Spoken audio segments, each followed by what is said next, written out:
여기는 저희 용마 폭포공원이라고 하는 곳인데요.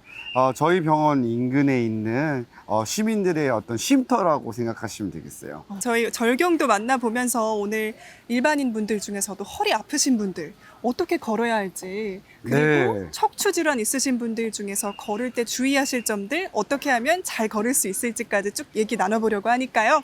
저희 걸으면서 함께 이야기 나눠보시면 좋을 것 같습니다. 네, 알겠습니다. 네. 일단은 우리가 척추 치료를 받으시면 대부분 보조기라고 하는 것을 사용하게 됩니다. 그래서 짧게는 2주, 길게는 2개월 가까이 또 3개월까지도 보조기를 착용하는 경우가 있을 수 있는데, 일반적으로 보조기를 가지고 어떻게 운동을 할 때 사용하고 도움을 받을 수 있는지를 설명드리려고 해요. 지금 이제 보조기가 나왔는데 마치 뭐 보조기 회사 홍보처럼 보일 수도 있겠지만, 잘못 보면 이런 타입의 보조기는 우리가 기성복하고 비슷한 형태라고 보시면 돼요.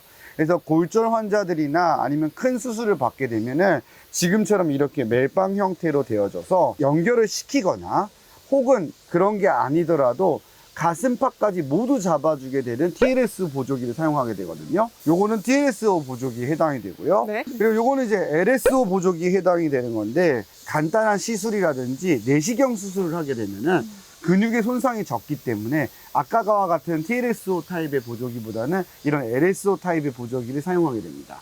그리고 또 병변의 위치가 되게 중요한데, 이제 요추 2번이나 1번 이상을 치료하는 경우에는 앞서 말했던 그런 TLSO 타입을 사용하게 되고요. 네. 아무래도 가장 병변이 많은 요추 4, 5번 그런 경우에 이렇게 LSO 타입의 보조기를 사용하게 됩니다.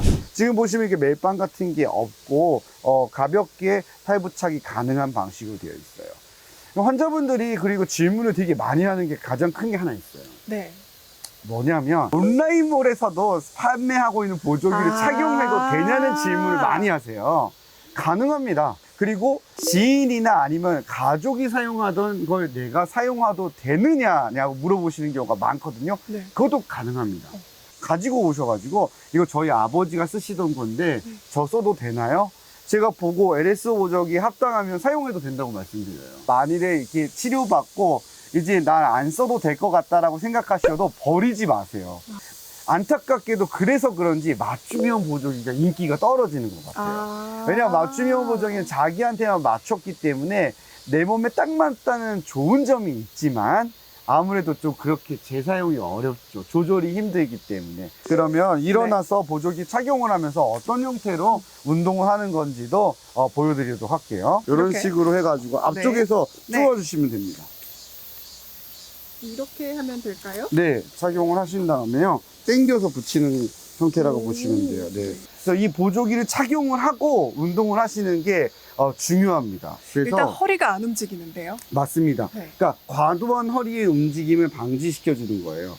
허리가 이렇게 딱 꽉 잡아주셨을 때는 그냥 자연스럽게 펴지게 되는 것 같아요. 맞아요. 네. 그냥 전만각을 만드는 거죠. 중요한 게 전만각을 유지하는 거네요. 네, 맞아요. 그래서 끙끙거리면서 이렇게 기울어진 상태로 뭐 운동을 하는 건 크게 도움이 안 돼요. 오히려. 네, 그래서 전만각을 잘 유지해서 척추 이 보조기에 맞추어 갖고 하는 게 좋고요. 처음엔 단단히 조아매게 되지만 시간이 지날수록 살짝 풀어주시면 돼요. 왜냐하면 이제 보조기를 굉장히 오랫동안 착용하게 되면은 문제점이 근육이 빠진다는 거예요. 왜냐하면 여기에 의지를 하게 되니까 네. 코어가 약해질 수가 있어요. 그래서 실제로도 뭐 2개월 가까이 보조기를 착용하게 되면 100% 보조기에 의존하게 된다면 약해집니다. 그래서 보조기를 착용하면서도 살짝 풀으셔도 돼요. 우선은 이제 척추 보조기를 하고 걸으시는 거는 똑같이 걸으시면 됩니다. 똑같이 네, 편하게. 편하게 보조기를 착용한 상태로 네. 걷는 운동을 그대로 해주시면 돼요. 해주시고, 항상 중요한 거는 배에다가 힘을 주라는 이야기를 많이 해요. 아까 보조기에서 모양을 보셨잖아요. 그 보조기의 앞부분이 바로 복근에 해당되는 거거든요. 그래서 항상 걸으실 때 배에 힘을 주라는 거고, 두 번째는 엉덩이에 힘을 줘야 돼요. 특히 엉덩이보다도 항문에 힘을 주는 것이 중요합니다. 네, 그래서 배와 항문에 힘을 주고 그 다음에 전만각을 유지한 상태로 걷는 연습을 해주시면 도움이 돼요. 그리고 팔을 앞뒤로 흔들면서 파워워킹을 하듯이 걸어주시면 됩니다. 우리 이제 시골에 가면 어머님들의 걷기를 제가 한번 흉내를 내볼게요. 두 가지 타입이 있어요. 한쪽은 이러고 오세요. 맞아요, 네. 맞아요. 이렇게 뒤로 네. 젖혀지는 거죠. 지금 보시면 이렇게 무릎도 구부려지고 네. 몸도 뒤로 나가는 네. 거예요. 이것도 불균형이 있는 거고요. 또 하나는 이렇게 오시는 거죠. 유모차를 이렇게 등이 끌고. 좀 굽으셔서. 네, 굽어서 이렇게 오시는 거거든요. 똑바로 서 있다가 보도 이렇게 무릎이 구부려지게 되거든요. 그거는 못 세운 거예요. 예, 구부려졌다는 거는 이미 척추는 전man각을 소실한 걸 의미합니다. 그래서 이걸 펴줘야 됩니다. 똑바로 펴줘야 되고, 난 이 상태로 원장님, 나는 못 걸어요. 힘들어서. 그러면 이 상태를 유지해서 3걸음 걸으시는 것도 운동이에요. 그리고 오히려 유산소를 많이 하실수록 이런 분들은 근육이 더 많이 빠져서 걷는 게 힘들어지세요. 그렇기 때문에 이러한 경우에는 반드시 자세를 똑바로 해서 무릎이 구부려지지 않고 펴져 있는 상태에서 엉덩이와 배에 힘을 주고 5걸음을 걸어도 10걸음을 걸어도 그렇게 걸으라고 하거든요. 장거리를 걸으실 필요가 없어요. 여기서부터 저기까지 걸으시면 돼요. 이 자세에서 앉아 있는 상태에서 그대로 일어나셔서 똑바로 세우고 배하고 엉덩이하고 항문에 힘을 주고 저기까지 걸어가시면 돼요. 모델처럼 예쁘게 걸으시면 됩니다. 네. 그리고 이쪽까지 와서 다시 돌아서 앉고, 그죠?